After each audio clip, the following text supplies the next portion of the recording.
Hello everybody, Mark here with your playlist video for March 2018. And the first game we're going to talk about this month is Into the Breach, which is, to be honest, one of the best games of the year so far. It is a brilliant indie title from Subset Games, who made the quite wonderful FTL. So, in brief, Into the Breach is a turn-based tactics game where you need to stop bugs from destroying buildings.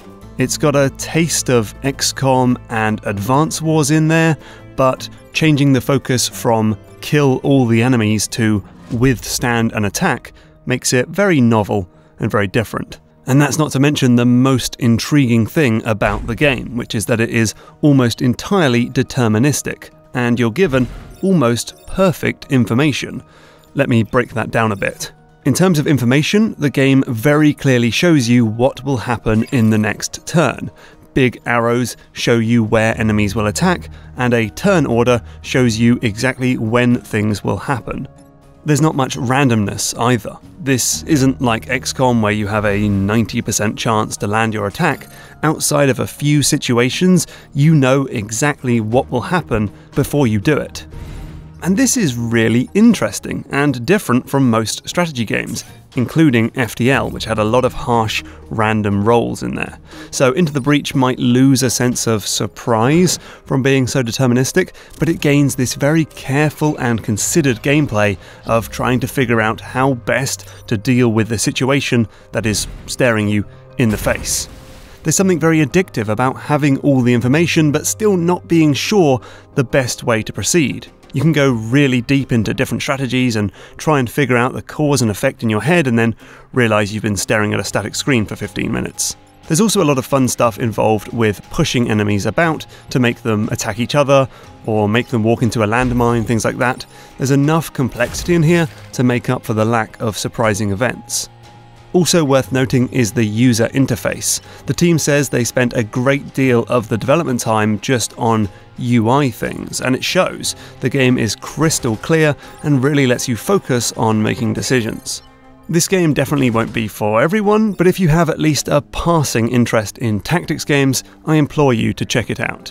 Hopefully that iPad version comes sooner rather than later.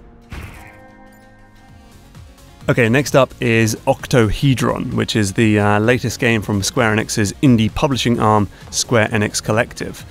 And the thing about this game is that snazzy visuals can't distract from the fact that this game is built around a pretty uninteresting central mechanic.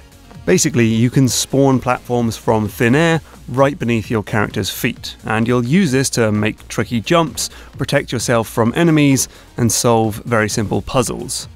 And the developers, Demimonde, have certainly found plenty of ways to use this mechanic. Each level introduces some new idea in a way that makes me rather happy. But many of the obstacles I've encountered so far have worked alongside the platform spawning thing instead of working in close connection with that mechanic. Here's an example to explain what I mean. You'll find platforms that have deadly laser beams spinning around them, and you can use your platform spawning ability to help stay alive. That's okay, but it doesn't really play into the mechanic and show you why it's cool.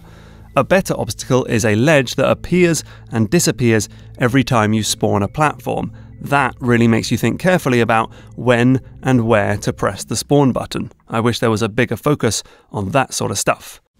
Anyway, the point is, I just don't think this idea really has long enough legs to carry an entire game, and it also doesn't make for a terrific headline or elevator pitch in quite the same way as something like Splosion Man or VVV does.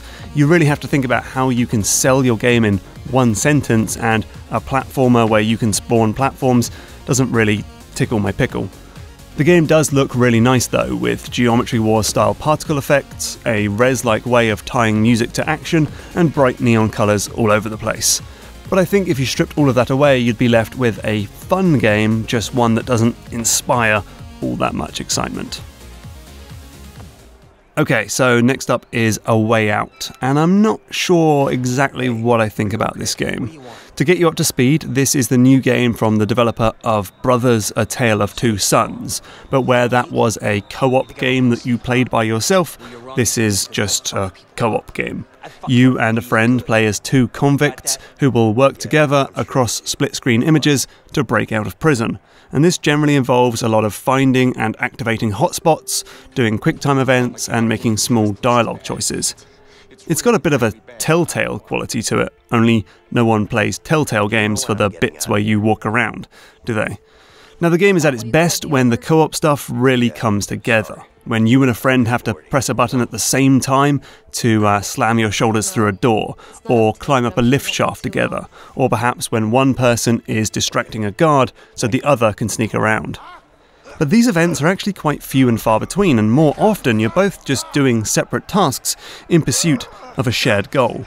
For my money, the best co-op games are those where you really have to work together and communicate, and one person can screw it up for both, and you just don't get that much in A Way Out. Also, the game's tone is all over the place. It goes from serious drama to goofy, over-the-top action flick with references to Scarface and Oldboy, and then your characters will be trying to quickly sneak into a hospital while evading the cops, and then take a break to play Connect 4 or do some wheelchair balancing. Some of these silly minigames offer the most fun in the game, but they feel completely out of place.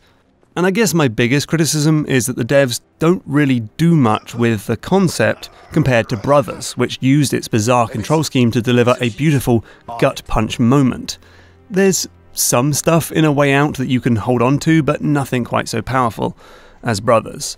Ultimately, I had a good time with the game. You know, pretty much any co-op game is fun with the right person, but it did leave me feeling hollow, and where many co-op games hold up for repeat playthroughs with different partners, I can't see myself playing this one again. Okay, that's your lot. Not much out in March. I will be back in April with another raft of games. Thank you so much for your support. You keep Game Maker's Toolkit going. You're the best. Goodbye. Get over here. Let's bust this up.